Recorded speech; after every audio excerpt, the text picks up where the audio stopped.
Vous faites bien de nous suivre par ailleurs pour vous informer. Mesdames et messieurs, bienvenue à cette nouvelle livraison de nos informations sur votre télévision.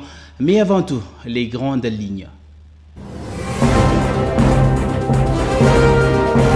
Au sommaire de ce journal, la RDC rend hommage ces 2 août à des millions de concitoyens victimes des violences, massacres, déplacements forcés et exécutions commis depuis le déclenchement de la guerre du 2 août 1998. C'était à travers la commémoration du Génocide organisée à Kinshasa où a pris part le président de la République, Félix-Antoine Tshisekedi, et plusieurs membres du gouvernement souminois. Et puis Vital Kamerhe a eu un tête-à-tête avec son homologue israélien, et ce, en marge de la 6e conférence de présidents de Parlement. Cette rencontre marque une nouvelle étape dans le rapprochement parlementaire amorcé il y a peu. Vous suivez également dans ce journal, la République démocratique du Congo et la République du Congo ont signé un accord cadre de coopération transfrontalière et les règlements intérieurs de la Commission de défense à la clôture des assises réunissant les 2 États à Oyo, au Congo-Brazza. Et c'est donc tout pour les sommaires.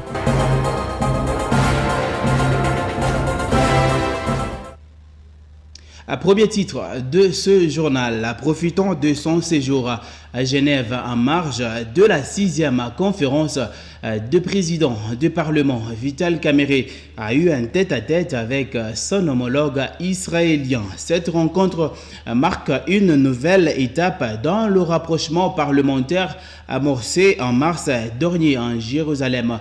Plus de précisions dans ce reportage.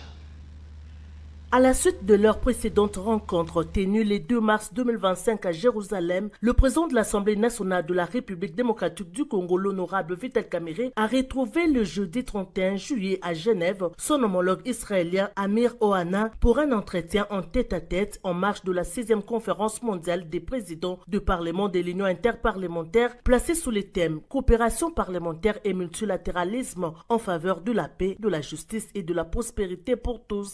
À cette occasion, les 2 présidents de chambre ont salué les avancées enregistrées dans la mise en place du groupe d'amitié RDC-Israël ainsi que d'autres initiatives conjointes en matière de diplomatie parlementaire et de coopération bilatérale. À la demande de son homologue congolais, le président de la Knesset a exprimé sa disponibilité à faire office de trait d'union entre les exécutifs des 2 pays en vue de favoriser l'émergence des passerelles de collaboration dans les secteurs de l'agriculture, de l'éducation, de l'énergie et des industries extractives. La question des conflits armés en République démocratique du Congo et au Moyen-Orient a également retenu l'attention des 2 personnalités qui ont réaffirmé leur engagement commun à la paix et à la recherche des solutions durables aux crises qui affectent leur peuple. Ils ont souligné certaines similitudes structurelles entre les 2 conflits, lesquels appellent une mobilisation internationale accrue ainsi qu'une lecture lucide et concertée des enjeux sécuritaires régionaux au regard de leurs répercussions sur la stabilité globale. Les 2 parlementaires se sont accordés sur la nécessité de capitaliser les acquis de cette 6e conférence mondiale des présidents du Parlement, en particulier en ce qui concerne les défis sécuritaires propres à chacun de leurs pays. À cet effet, une mission parlementaire de la Knesset à Kinshasa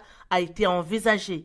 Peu avant de quitter Genève, le président de l'Assemblée nationale Vital Kamerhe a assisté à la session marquant la clôture de la 6e conférence mondiale des présidents des parlements dont la prochaine session se tiendra en 2030. Et puis, un accord cadre de coopération transfrontalière et un règlement intérieur de la Commission défense et sécurité ont été signés entre la République démocratique du Congo et le Congo-Brazza à la clôture des assises réunissant les 2 États à Oyo. Nous sommes au pays de Denis Sassou Nguesso. Reportage.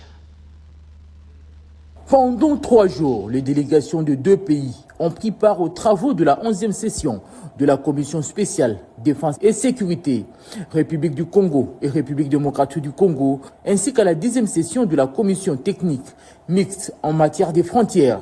Ces assises ont été sanctionnées par plusieurs signatures d'actes, parmi lesquels un accord cadre de coopération transfrontalière, la signature du règlement intérieur de la Commission défense et sécurité, ainsi que de feuilles de route pour la démilitarisation des îles disputées, l'opérationnalisation de points d'entrée officiels et la poursuite des travaux de démarcation sur une distance de 150 km dès septembre 2025. Cet instrument juridique de haute portée facilitera à promouvoir la coopération transfrontalière dans le respect du droit interne, du droit communautaire et des engagements internationaux. Parmi les avancées notables figure la signature d'une convention de coopération décentralisée pour la mise en place d'un marché forain transfrontalier entre Kwamount, Maïndombe en République démocratique du Congo et Ngabé, département du Poul au Congo-Brazzaville.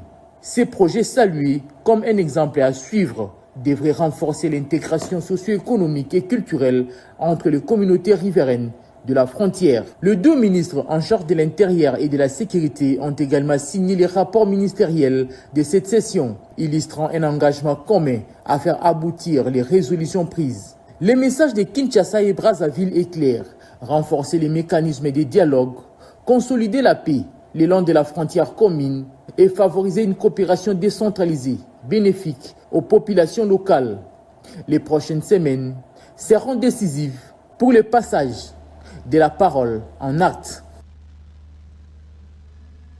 2 août 2025, la République démocratique du Congo rend hommage à des milliers de concitoyens victimes des violences, massacres, déplacements forcés et exactions commis depuis le déclenchement de la guerre du 2 août 1998.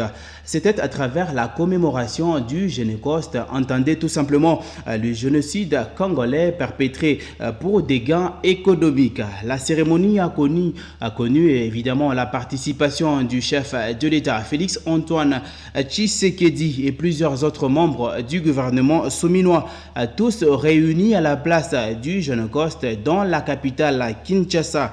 Une journée qui constitue à la fois un appel à la connaissance, à la conscience collective, à la reconnaissance de la souffrance vécue et à la justice, a fait savoir le chef de l'État, Félix Antoine Tshisekedi, à suivre dans cet extrait choisi pour vous par le roi Mwamba.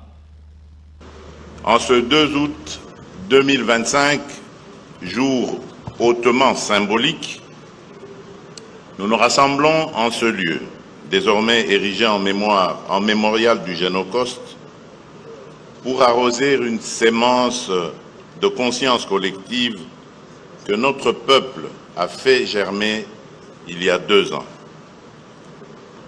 Nous sommes venus répondre à un triple appel. L'appel de la mémoire, l'appel de la dignité, l'appel de la justice. Par notre présence ici, nous commémorons le Génocoste, terme consacré par notre peuple souverain à travers ses représentants légitimes pour désigner l'extermination méthodique dont il a été et demeure encore victime au nom des logiques économiques cyniques et prédatrices. Nous sommes venus rendre un hommage solennel à des millions de nos compatriotes, hommes, femmes, enfants, sauvagement massacrés, souvent déportés, et trop longtemps condamnés au silence, dans l'indifférence glaciale de la communauté internationale. J'ai en outre instruit le gouvernement de mener un dialogue diplomatique ciblé avec les représentations étrangères accréditées à Kinshasa afin de les sensibiliser aux enjeux de ce combat et de faire d'elles des relais actifs de notre message auprès de leur capitale.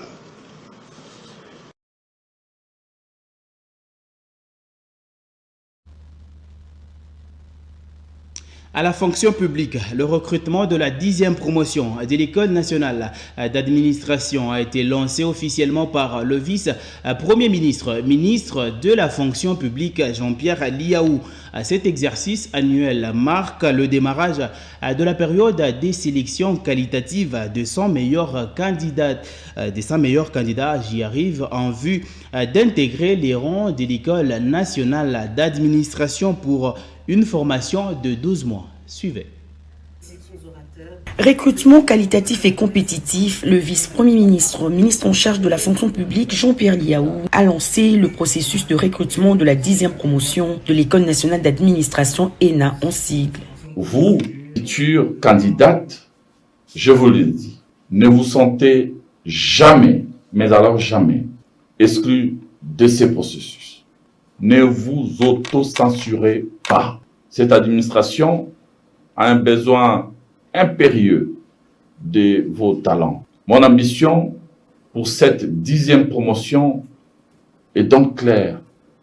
Voir sur la base intangible et non négociable de la méritocratie une augmentation nette, très significative du nombre de lauréates.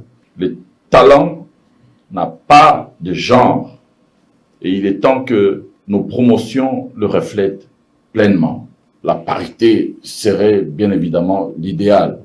Pour le directeur général de l'ENA, le lancement officiel de ce processus est une opportunité unique de rejoindre l'élite administrative en toute transparence et égalité des chances. Grâce à cette application, le futur candidat et le futur candidat pourront créer de comptes. C'est une application personnalisée et suivre en temps réel tout le processus de soumission de leur candidature, mais également le processus de traitement. Les candidatures sont ouvertes via l'application MyENA jusqu'au 9 août 2025. Avec ce concours, l'ENA offre l'occasion à tous les jeunes de la République de concourir pour bénéficier d'une formation d'élite pour contribuer à la modernisation de l'administration publique congolaise.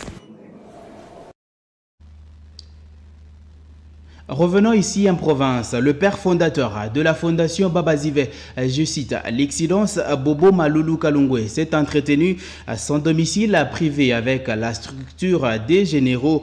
C'était le 1er août 2025. Il était question de booster le moral et recadrer l'idéologie de cette formation qui marque de plus en plus ses empreintes ici en province dans le Haut-Katanga. Albert Famba et Grégoire Kazuba étaient sur place pour nous rapporter les faits.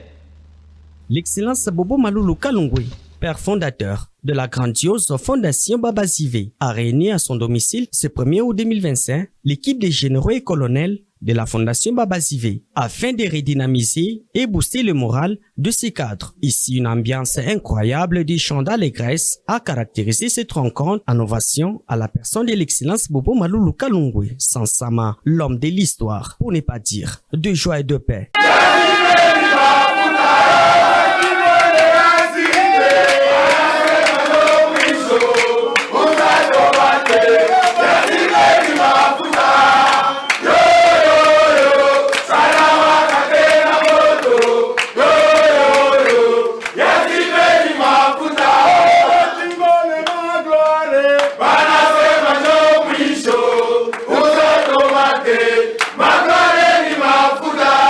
Il a également remercié tous les généraux pour leur bravoure et leur solidarité qu'ils témoignent envers la fondation Babazive. La ville Mourijika, ça c'est ça la grande fondation. C'est ça la. Ah ça tourne à l'homme il est habitué à bien moins beauté bas généraux mon appuya. Moins beauté bas généraux na bien na beauté bien appuya. C'est pourquoi tu as cessé pour tu as tenu moi je vais kuiwa na bien salon à brigade. Donc tenu bien de moya moi une période et puis à mana sana na zaidi. Et si dans une ambiance conviviale que cette rencontre s'est clôturée.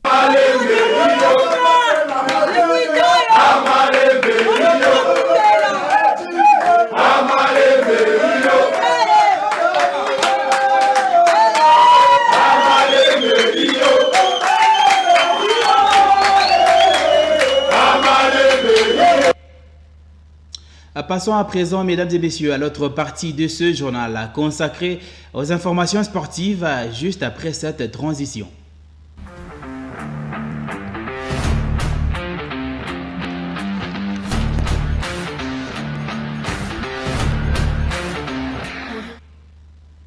En sport, le tout-puissant Anglebert Mazembe vient d'officialiser la signature de Josué Kazema Basso, désormais ex-joueur du football club Saint-Éloi Lopopo, qui a paraphé un contrat de 3 ans au sein de l'équipe noir et blanc de la ville Cuprifère. En tout cas, c'est l'un des mercatos au niveau national parmi tant d'autres. Bovin Kazadi revient pour plus d'ample précision. il est clair et visible. Josué Kazema Basso vient détourner les dos au FC Saint-Éloi Lupopo. L'ex-joueur des Rangers s'est enfin engagé au son des Corbeaux de Tupisa Mazembe Anglebert. Pourtant, les cheminots comptaient prolonger les contrats avec leur attaquant. Mais une nouvelle inattendue est apparue, celle d'apprendre la signature des Kazema au TP Mazembe. Une nouvelle qui a surpris l'équipe d'Outre-Tunnel. Cette actualité n'a pas du tout arrangé les jaunes et bleus et certains fans qui accordent ce départ à la négligence de l'administration, dont Jean-Luc Capenda, secrétaire du club Saint-Éloi Lupopo, a éclairé les fanatiques sur ce dossier. Nous avons tous suivi que sur le site officiel du Tout-Puissant Mazembe, on a annoncé la signature du contrat de Kazema Basso pour le compte du Tout-Puissant Mazembe. Nous tenons à vous informer ce qui suit. Le FC Saint-Éloi Lupopo n'a ménagé aucun effort pour prolonger le contrat de Kazema. Kazema, mi-joueur, a quoi fin contrat au FC Saint-Éloi Lupopo jusqu'au 30 juin. Donc, contrat qui riche le 30 juin 2025. Déjà au mois de janvier, président Yemoya alianza kusubiria na Kazema juu ya kumprolonge Kazema akasema tuchunge phase classique ishi. Au mois d'avril, tukapata ma information que Kazema iko en contact très avancé na bakulu ngambo. Tukamfuata tena Kazema. President akamwita Kazema kusubiana. Bakapatana na Kazema montant ya transfer. President akatosha makuta akaripa ku Rangers juu ya prolongation ya transfer. Jusque leo President Lambert Musango ashabaka makuta ya prolongation ya transfer ya Kazema. Donc mambo ya Kazema ayangalie administration. Mambo ya Kazema ayangalie négligence ya qui que ce soit. Mambo ya Kazema ayangalia sema no president alika makuta kidogo ou Jean-Luc eko négligent ou non, ayangalie ile yote. Inaangalia ni Kazema yemo na volonté yake. Et de l'autre côté, précisément dans la ville, la province de Kinshasa, un mouvement très capital des transferts s'est réalisé en bonne et due forme entre des équipes quinoises révélatrices de la 30e édition du championnat congolais. Il s'agit des Anges Verts et des Aigles du Congo. Les deux équipes ont trouvé un compromis sur un transfert qui fait parler la ville de Kinshasa. C'est celui de Tony Talassi. Le jeune attaquant Yvante s'est tracé une nouvelle aventure au sein des champions en titre en 2 ans seulement de son apparition en championnat majeur de la République démocratique du Congo. Ces transferts de Tony Talassi aux Aigles du Congo fait couler de l'encre et de la bière dans la ville province de Kinshasa et surtout dans le football congolais.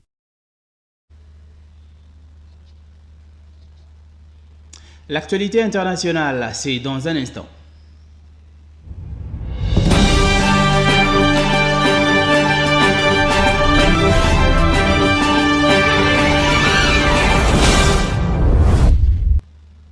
En dehors de nos frontières, l'actualité reste dominée par le début des négociations entre l'Afrique du Sud et les États-Unis d'Amérique sur la question préoccupante des droits de douane, mais aussi du Gaza, qui a repris les opérations de largage d'aide humanitaire à travers le parachutage des colis d'aide dans des champs ouverts au-dessus d'Al-Zawaïda. Le condensé de l'actualité internationale est à retrouver dans cet élément.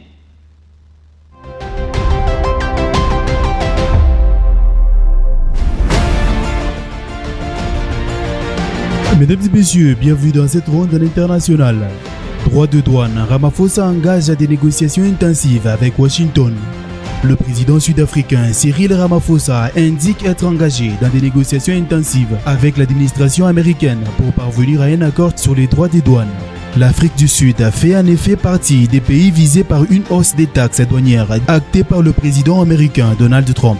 Washington veut imposer à Pretoria des taxes de 30% sur ses exportations vers les États-Unis. L'entrée en vigueur initialement prévue ce 1er août a été repoussée au 7 août prochain. Le gouvernement sud-africain a déclaré œuvrer pour soutenir les entreprises susceptibles d'être touchées par les droits de douane de 30% sur ses exportations. Les syndicats de travailleurs redoutent également l'impact sur les emplois dans le pays.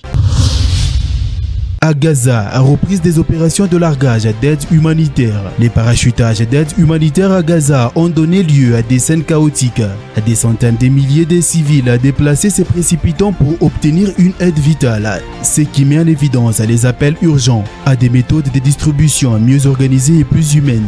La reprise de largage d'aide intervient alors que les organisations humanitaires mettent en garde depuis des mois contre l'aggravation de la famine à Gaza, où l'accès aux produits de première nécessité est limité depuis qu'Israël a fermé tous les points de passage vers la bande en mars dernier. Sous la pression de l'indignation internationale, les avions militaires israéliens ont parachuté des colis d'aide dans des champs ouverts au-dessus d'Al-Zawaïda, au centre de la bande de Gaza.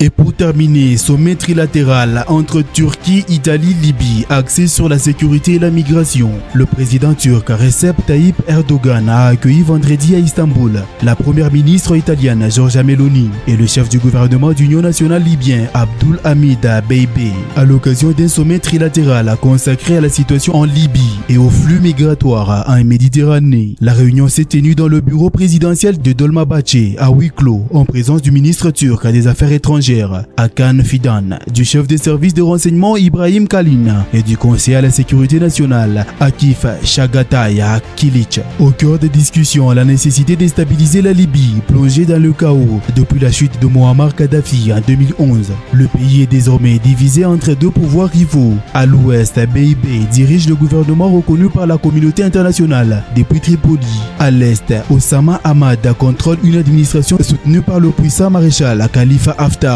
fort de ses appuis militaires étrangers.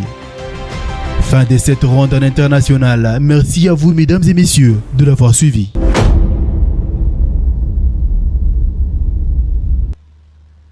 Et pour terminer complètement cette session d'information, début de la semaine mondiale de l'allaitement maternel, le 1er août. Quelle est l'importance de l'allaitement maternel et quels sont les risques que court la mère, mais aussi l'enfant lorsque l'allaitement n'est pas respecté? Docteur Toussaint Pouema est l'invité de ce journal pour répondre à toutes ces questions. Il a été joint par Esther Mbouy, notre consoeur. Je vous prie donc de suivre l'intégralité de leur entretien. Docteur Toussaint Pouema, bonjour. Bonjour madame la journaliste. Alors, c'est 1er août et les débuts de la semaine mondiale de l'allaitement maternel. Quelle est l'importance de l'allaitement maternel? Je voudrais dire que cette journée vaut son pesant d'or, en ce sens que rien ne remplace l'allaitement maternel. Même le lait artificiel que l'on donne aux enfants sur le plan psychomoteur, donc sur le plan psychique, sur le plan moteur, sur le plan même corporel du développement de l'enfant. Mère, souvent la plupart de mères disent l'enfant a refusé le lait de lui-même. Quand nous sommes arrivés au 2e mois, voilà pourquoi on lui donne le lait artificiel. C'est un tremplin qu'on utilise pour garder le lait, pour garder le sein, je ne sais pas moi comment. Parce que nous, quand nous sommes nés, nos mamans nous ont allaités au moins 2 ans.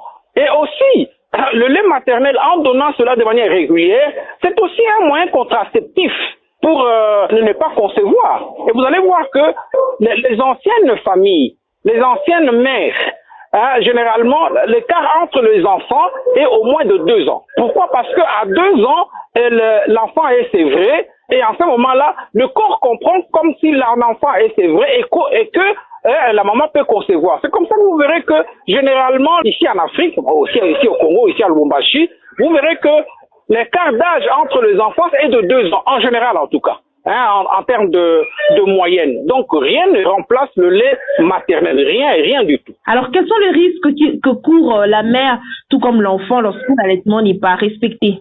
Si vous n'allaitez pas bien l'enfant, donc l'enfant jusqu'à un âge requis, alors à ce moment-là, il y aura amputation sur le plan psychomoteur. C'est-à-dire, vous ne tissez pas vos relations bien avec l'enfant. Et donc, sur le plan psychique, l'enfant, ça porte sur l'éducation des enfants. Et l'éducation des enfants commence déjà depuis le bas âge. Et cela par le lait maternel. Que dire des femmes qui n'arrivent pas à allaiter leurs enfants ou des enfants qui ont perdu leur mère plus tôt à la naissance et qui doivent se contenter des biberons? À l'impossible, nul n'est tenu.